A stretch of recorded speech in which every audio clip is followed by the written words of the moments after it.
War in ancient times wasn't just about strength or numbers. Civilizations across the world spent centuries perfecting tools of destruction, crafting weapons not only to kill, but to shock, torture, and break the enemy's spirit. Some of these inventions were so brutal, so creatively terrifying, they changed the course of history itself. Today we're uncovering the most horrible weapons used in ancient warfare, the ones that pushed the limits of human imagination.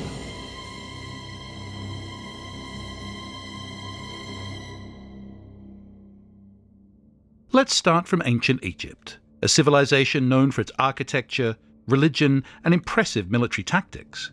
But alongside its massive temples and complex writing systems, Egypt also developed one of the most distinctive weapons of the ancient world, the Khopesh.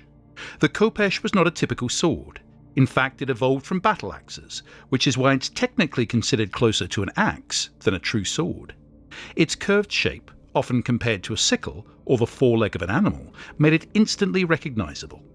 Forged in bronze, the Khopesh usually measured between 19 and 24 inches. The blade curved forward with the sharp edge on the outer side of the curve, allowing the wielder to slash and hook an enemy in one motion. This was not a weapon made for deep stabbing, but for cutting, tearing, and pulling.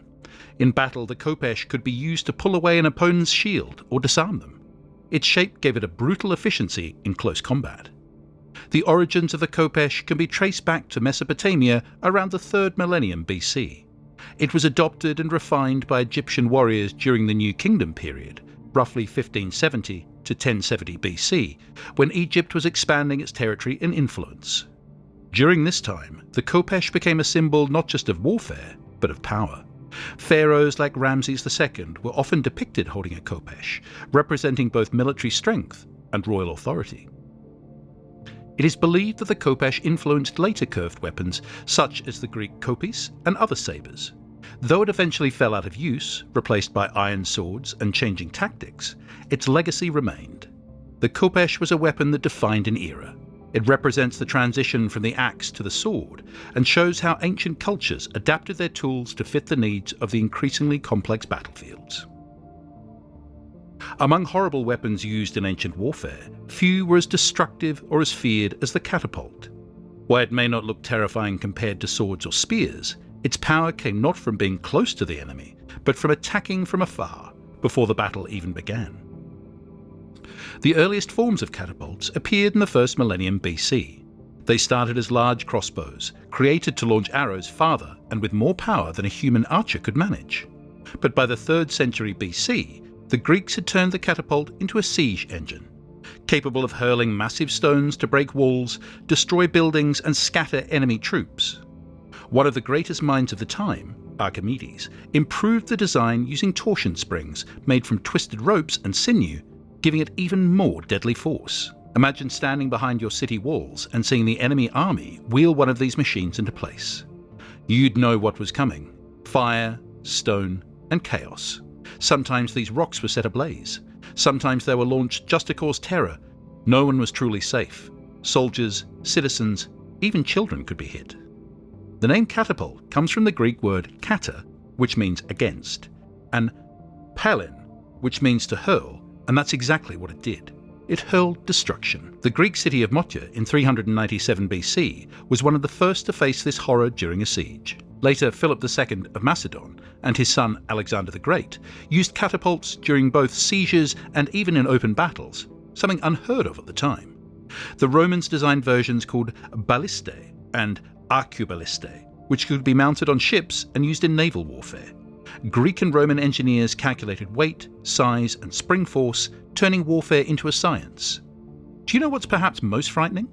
These weapons were operated from a distance, meaning the soldiers launching the attack didn't even have to look their victims in the eye. When someone tells us about weapons, we always think of guns, swords, spears, and the like. However, one of the most powerful weapons used during the ancient world wasn't made of metal at all. It was alive. It had tusks, massive feet, and a roar that shook the battlefield. It was the war elephant. From India to Africa, war elephants were used to break enemy lines, crush soldiers, and cause panic. These enormous animals didn't just carry soldiers, they became weapons. Their size, strength, and presence could change the outcome of a battle before it even began. India was the birthplace of elephant warfare. As early as the 6th century BC, Indian armies were using elephants in battle. Kings like Chandragupta Maurya and Ashoka commanded thousands of elephants. In the famous Kalinga War, elephants helped conquer cities and trample defences. These animals were so important that a whole department, led by an official called the Gayadhyashka, was responsible for them. Even Alexander the Great had to face elephants when he invaded India. At the Battle of Hydaspes, the Indian king Porus used over 80 elephants, each one armed and armoured. These beasts tore into Alexander's troops, lifting soldiers with their trunks and stomping on anyone who came too close. The Macedonians eventually won, but the elephants left a deep impression. Alexander later added them to his own army. The idea quickly spread. The Seleucid Empire traded 500 war elephants from India in return for land. Carthage, in North Africa, used African elephants during the Punic Wars. The famous General Hannibal crossed the Alps with them to attack Rome. Can you even imagine seeing elephants coming out of snow-covered mountains? In the East, China, Vietnam, and other parts of Southeast Asia also used elephants in battle. Sometimes they carried towers with archers or soldiers on their backs. Elephants would charge into enemy ranks, trampling and throwing enemies aside. Would you be brave enough to stand in front of one? Because most soldiers weren't, and that's exactly what made war elephants such a horrible weapon of ancient warfare. If I told you that ancient Chinese were the first ones to create bombs that exploded with the force of thunder and fire, would you believe me? Long before the invention of cannons or grenades, Chinese engineers had already built something terrifying, a weapon called the Thunder Crash Bomb. The name itself, Zhentianlei, means heaven-shaking thunder, and it earned that title. Imagine standing on a city wall and hearing a deep rumble, like a storm breaking the sky. But there's no rain. Just a black iron shelf falling from the air, and then boom! Fire, metal and noise erupt together. Soldiers screamed, horses reared and ran. Some people were simply turned to ash. Developed during the Song and Jin dynasties in the 12th and 13th century, these bombs were cast in iron and packed full of gunpowder. When lit and thrown, or launched from a catapult, they exploded with such force that even iron armour couldn't protect you. Shards of metal shot out in all directions. One wrong step and your face, your arms, and even your life could be gone in an instant. During the Mongol invasions of China, the defenders used these bombs to fight off wave after wave of enemies. One witness said that when the Mongols were hit by a thunder crash bomb, entire groups of men vanished in fire. These bombs were also dropped from ships during river battles. Some even exploded on water, blinding the enemy with smoke and lime powder before setting their ships on fire. But what made the Thunder Crash Bomb so horrible wasn't just the damage, it was the fear. Soldiers never knew when or where the next blast would come. The sound alone caused panic. Have you ever heard of a weapon so small, yet so deadly, that it helped bring down the most powerful man in Rome? The weapon wasn't a massive sword or a long spear. It was the Pugio, a short Roman dagger carried by soldiers, politicians, and assassins alike. The Pugio was a sidearm, used mainly by Roman legionaries during the early Roman Empire. It wasn't meant for throwing or swinging. It was designed for stabbing, quick, deep, and deadly. Usually about 18 to 28 centimeters long, the blade was wide, often leaf-shaped, and perfect for piercing through flesh. In tight combat, when swords were too long or clumsy, the Pugio did the job. One jab to the ribs, one strike to the neck, that was all it took. But the Pugio had a darker reputation in Roman history. In 44 BC, during one of the most infamous assassinations of all time, Julius Caesar was stabbed 23 times, and many of those wounds came from the Pugiones. The conspirators, senators dressed in fine robes, had hidden these small daggers under their cloaks. In a few brutal seconds, the fate of the Roman Republic changed forever. Soldiers also used the Pugio as a last resort. When overwhelmed in hand-to-hand combat, or when wounded, they reached for it. And sadly, when some chose death over capture or disgrace, the Pugio became a tool for suicide.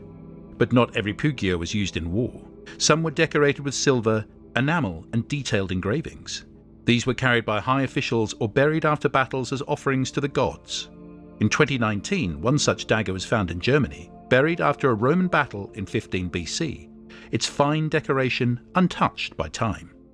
And although it may look small and even beautiful, make no mistake, the Pugio was a weapon of intimate violence, up close, personal, unforgiving.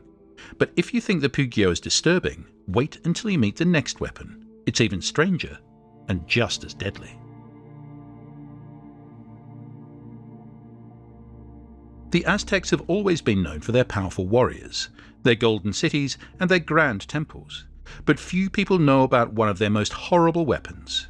A weapon so sharp, so brutal, that even Spanish conquistadors wrote about its terrifying effects. This was the Macuahuitl. At first glance it might look like a simple wooden paddle, but the edges tell a different story. Along the sides of the Macuahuitl were razor-sharp blades made of obsidian, a volcanic glass. These black shards were sharper than steel. In fact, obsidian can be honed so finely that it can split a hair or slice flesh with almost no pressure at all. The Macuahuitl came in different shapes and sizes. Some were just over a metre long and could be used with one hand. Others were as tall as a man, made for two-handed combat. The blades could be spaced apart or placed side by side to create one deadly edge. They were glued in using natural adhesives like bitumen, and they were held so firmly that they wouldn't break or fall out, even in heavy battle. The weapon was used by many Mesoamerican cultures, not just the Aztecs, but also the Maya, Toltecs, Mixtecs, and even the Olmecs before them. A mural from Chichen Itza shows a Mayan warrior holding a Macuahuitl, blades gleaming from both sides. Conquistadors who fought the Aztecs in the 16th century were stunned by this weapon. They recorded stories of warriors using the Macuahuitl to decapitate horses with a single blow. Can you imagine the strength and sharpness needed to do that? While Spanish swords were made of metal, the Macuahuitl was made from stone and wood, yet it held its own in battle. That's what made it even more frightening. If there is anything we know about ancient history and warfare, it is that ships were used en masse. Fleets of wooden warships sailed across the Mediterranean, carrying soldiers, weapons, and the hopes of empires. But what happens when the enemy has no navy? Just a genius with a terrifying invention. That's exactly what the Romans discovered in 214 BC during the Second Punic War, when they tried to invade the coastal city of Syracuse in Sicily. What they didn't expect was that Syracuse had Archimedes, and he had built something that would shake them to their core. Literally. The weapon was called the Claw of Archimedes, or simply the Snatcher. Historians believe it was a kind of massive crane mounted on the city walls, with an iron hook at the end of a chain. When Roman ships got too close, this monstrous machine would swing down, grab the prow of a ship, and lift it into the air. Imagine being on board, looking up in horror as your ship rose above the water, helpless and creaking. Then, with a sudden drop, the ship would be released, slamming into the sea or rocks, often flipping or breaking apart. Men were thrown into the water, many drowned, some never saw it coming. Ancient writers like Polybius and Livy described the chaos. Roman ships crashed into each other, soldiers panicked, and even the bravest commanders were stunned. Some ships were simply shaken violently by the claw until the crews fell overboard. The destruction was so complete that Roman soldiers became terrified of anything sticking out of the wall, even a rope or a wooden beam. They believed Archimedes had more hidden traps ready to strike. At one point, the entire fleet retreated, and Commander Marcellus had no choice but to start a long siege. Who would have thought that a simple chain and hook could sink a warship? But this was Archimedes, and the claw was only one of his many terrible weapons used back in time. Scythed chariots were terrifying machines of war, fast-moving vehicles with blades fixed to their wheels, designed to cut down enemy soldiers like a farmer harvesting grain. Each chariot had large scythe-like blades stretching out from both sides about a metre long. Some even had blades underneath the driver's seat, pointing towards the ground. The chariot was pulled by 4 horses and carried up to 3 men, a driver and 2 warriors. These warriors had one goal: to break enemy lines and leave destruction in their path. They were first used in battle by the Persians, possibly introduced after clashing with the well-armoured Greek hoplites. Ordinary cavalry struggled to charge into Greek formations, but these deadly chariots could slash through infantry, cutting legs, arms, and anything else that stood in their way. One of the earliest eyewitnesses, Xenophon, described them at the Battle of Cunaxa in 401 BC. The chariots, fitted with sharp angled blades, thundered toward enemy soldiers with horrifying speed. Sometimes, though, they were not as effective. Greek hoplites learned to open their formations, letting the chariots pass through and then closing their ranks again. But when used well, in surprise attacks or on open ground, they were deadly. A successful use came when Pharnabazus, a Persian commander, attacked a group of Greek soldiers gathering supplies. He led a charge with 2 scythed chariots and 400 cavalry.